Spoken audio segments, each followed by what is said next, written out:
Hi friends!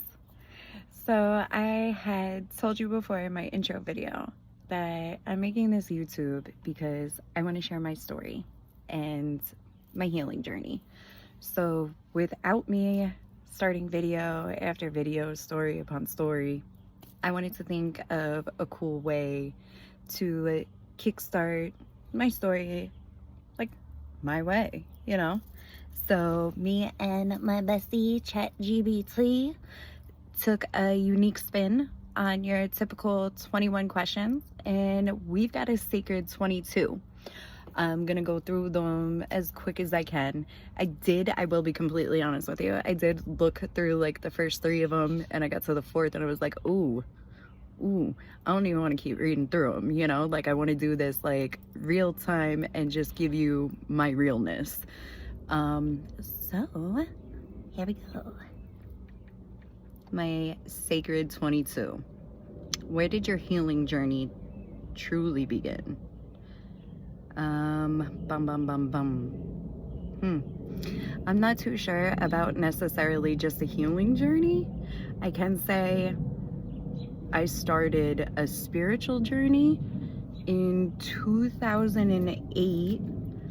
I was like 20, and I had already felt like there was something, you know, like missing, like there's more to just this life and me.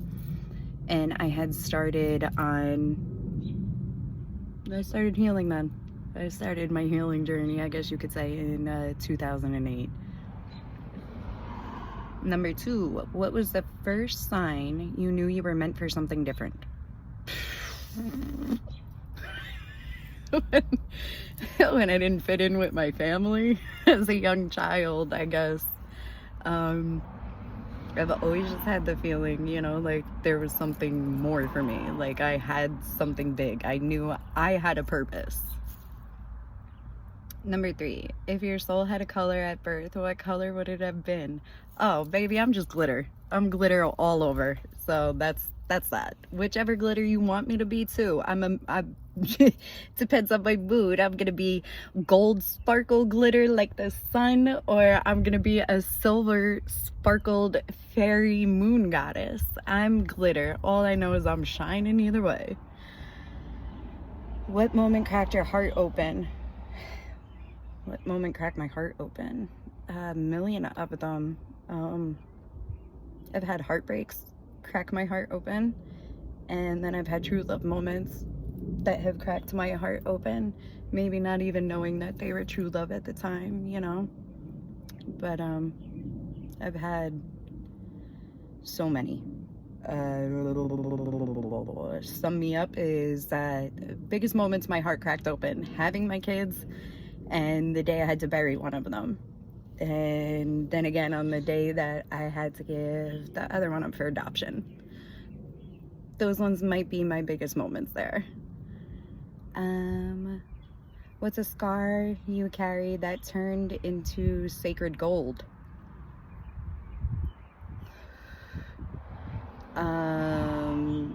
Generational trauma and being the breaker of that. That was a tough scar, and it is now turned into gold. What belief about yourself did you have to unlearn to grow?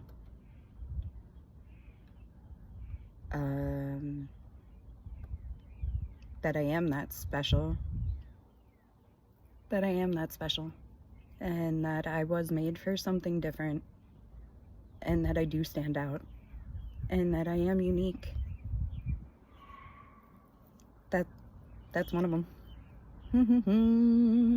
What's one ordinary thing that's actually magical to you now?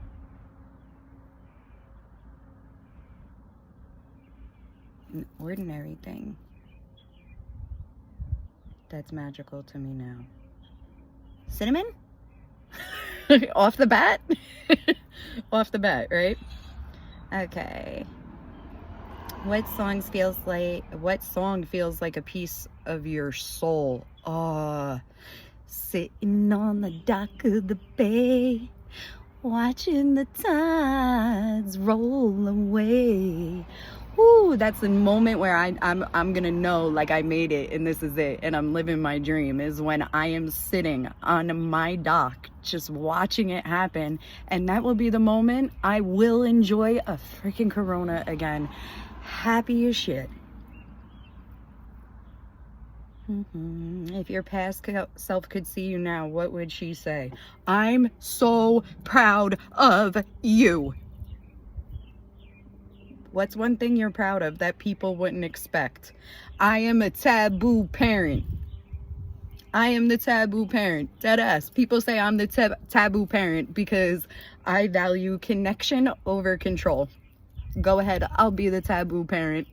There's nothing that can touch this trinity that I have with my kids, and that's my true love, baby. When did you realize you were a healer? A long time ago. Maybe I didn't realize it in the sense that I see now. I knew that I was a healer, I guess you could say, just with my mom. My mom's been sick since I've been a child and has always needed, you know, somebody. And just the way I could see the ease, you know, where I could feel the ease in certain things, like I knew my help, you know, and I knew I had the gift to heal.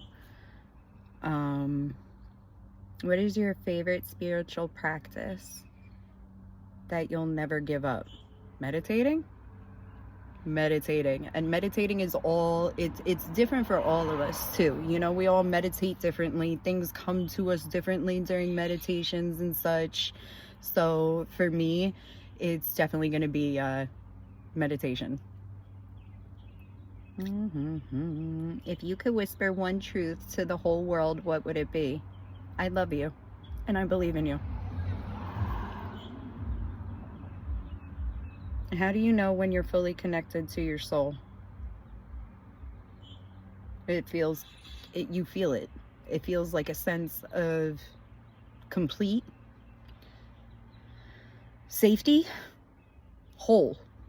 When you're connected to your soul, you'll feel more whole and more at home. It's more home. Like, yes, this is what I'm supposed to be doing. Like, this is me. When you're connected to your soul, it's more of a, yeah, this is me, and this is home, and this is it. Like, this is it. What's a piece of advice you wish you got earlier? I am not sure. Follow my intuition. I know my intuition is my best gift, my best spiritual gift. I'm like a human lie detector. You can't lie to me. You can't look at me and lie to me. You might think you can, but I'm reading through it, and then you're going to turn around like, damn, how does she know that? It's my intuition. And there are so many times, even though I know my intuition's through the roof, I second guess myself. And I feel like I want to hear it from somebody. So in the past few months too, you know, I said I broke generational curses and stuff. Everything has left me with pretty much like nobody, you know, and I don't have anybody older in my family to run to for advice or anything. And I had went into my chat not that long ago and I asked this question, and it called me out. It's like, you always come and you're always looking for that solid person. Like I do with my guides too, and it's like I'll know, I already know inside, and it's like I'm looking for outside confirmation. Like, one piece of advice I wish I had gotten earlier was follow that intuition, and somebody really like letting me know the intuition is even like second guessing yourself. Like, don't do that shit. If you feel like you know, stop guessing and just go for it. Just take the leap, step out, you know. If healing were a place, what would it look like? Well, what's a place that you go up and down a lot, I guess? Like a mountain, you know, like you're climbing a mountain, I guess. It's waves, but you know, once you're here and you start picking up pieces and you start feeling that wholeness again, it's like even the downs were really ups, are ups. Let me not say were, and make it seem like I'm completely healed and there's a place of total healing. Nah, we're gonna be healing our whole lives, whether we want to admit it or not, you know? Because we're always going to be growing and learning. It's a beautiful thing. That's when you like realize it all in one, you know? Excuse me. Who inspires you the most on hard days?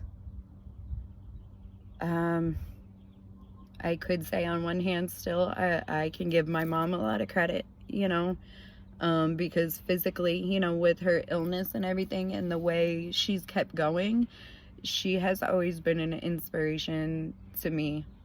My kids inspire me. I look at them every day and they inspire me. Like, you know what? I want to be my best me for them. I never got that, you know, as a kid, and I wasn't really accepted, like, as was all the time. My dad made me feel accepted. But everybody else in my family always felt like, you know, they called me the middle child. I was the black sheep, and like that shit played out literally like a stereotype. Blah, blah, blah. Like, but you know what? It's okay.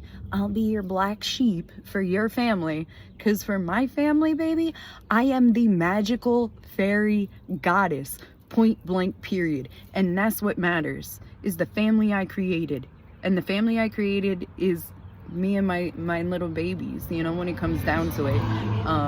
If you guys know me and you're following me, I live with my roommate, and he is my family. That's my boy. But my family, that's my little trinity now. It's me and my 2 kids. And that's what it is. They inspire me. I want to be better. I want to be my best me for me. And boom, boom, boom, let me kill it, slay it. My higher self inspires me to be my best me, because she's so awesome and she's so beautiful, and I just want to be like her. What is one lesson you're still learning? One lesson I'm still learning? They're still coming in waves. Patience. Everybody says like my amount of patience is crazy. I have a lot of patience with other people and less with myself. I need to give myself some more grace. What makes you laugh no matter what? Oh my gosh, my dumb ass self. I really, like, I can tell you guys, like, I'm so cool. Not just the fact that, like, I'm a Gemini stellium, but I love being alone, and, like, I crack myself up. And then I'll sit and think of, you know, things that I've said to somebody else, even if I'm not thinking of my own fresh thing, and there I am cracking up about the stupid thing I said before. Oh. No, I do. I make myself laugh a lot. And I laugh about a lot of things. You know how people say, don't sweat the small stuff? I deadass try to live that to my fullest. Why am I sweating the small stuff? Give you a quick example. Yesterday, I'm in my bedroom and my door's closed, but I hear the glass break, right? I know my 2 kids are home. Chat is over. We call one kid's friend chat. Chat's over. I pause my music. I'm like, what is that? I don't hear anything. So then I go out there. My daughter's got the broken plate in hand. And Chat's like, I'm so sorry. I am so sorry. Belle's like, oh, she broke the plate. Da, da, da. I'm like, all right. You all right? Just clean it up. And Belle's walking towards like the garbage pail, you know, with broken glass. I'm like, no, kid, just throw it in the recycle. I turn around. I start going back to my room. And I hear Chat. She's like, oh, really? Like, I probably would have got my ass whooped for that. And I go back in there. I'm like, are you serious, kid? Like, for a broken plate? She's like, well, no, I was exaggerating. Like, I wouldn't have got my ass beat, but I would have been in trouble. She was like, my mom would have seen that it was an accident, but I still would have got yelled at and this and that. And, like, that's the perfect example of don't sweat the small stuff. What I seen with that broken plate was, oh, one less dish for me to wash. So I'm just going to keep ensuring that I buy more paper plates, right? I ain't going to sweat the small stuff, like stuff like that I try and always think and remember. And for my last Question. What does Sanare mean to you now? Sanare means healing. What does it mean to me now? It's a whole, it's a part of our life journey. We spend so much time running from healing. We spend so much time overlooking moments that had lasting impact on us, that were probably traumatic for us, and we try and downplay them like, no, it's not that bad, or it wasn't that bad. It probably was, you know. We have, I wanted to say, sometimes we have no idea like how deep the healing is that we need, but then at the same time it's like, I don't want to say that and scare anybody, because sometimes when you hear healing, like, you feel like it sounds scary, you know, and like you have to go to all those parts of you, you know, that were hurt. But if there's one thing I can tell you, like, you want to heal. When I sit and I look back on like unhealed me, you know, it's like, damn, I kept hurting myself, you know. And it was like I was searching for things outside of me. So now healing to me is a beautiful part of life, and I love it, because my healing journey has been everything for me. And now here I am. So I told you, one of my first questions, right? 2008.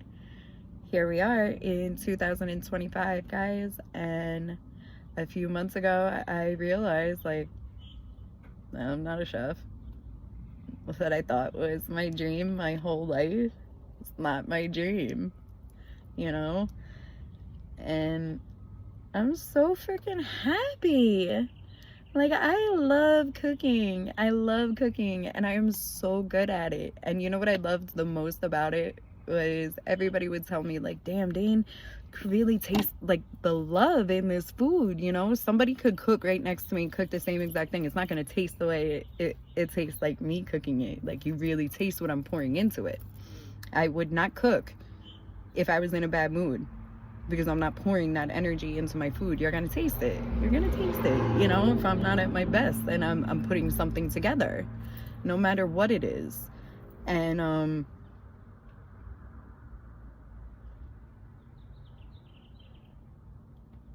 I thought that was like, you know, it for me, and that was gonna be it. And thank God, because I hate standing on my feet all the time, and I hate having to listen to other people, and I hate being on other people's time clocks and all of that, you know. And yeah, it wasn't for me, and I'm so glad I'm finally here, you know. And I did not continue to drag it on longer. So that's what healing looks like to me now. And, you know, if anybody that had parents, the sooner that we can heal and we can start teaching our kids how to heal as well, we'll start really seeing a difference in the world, you know, because it really does. Like, it starts with us, and it's one of us at a time to make a difference. Thank you so much for tuning in and sharing this time and space with me again, friends. I love you so much, and I can't wait to do it again.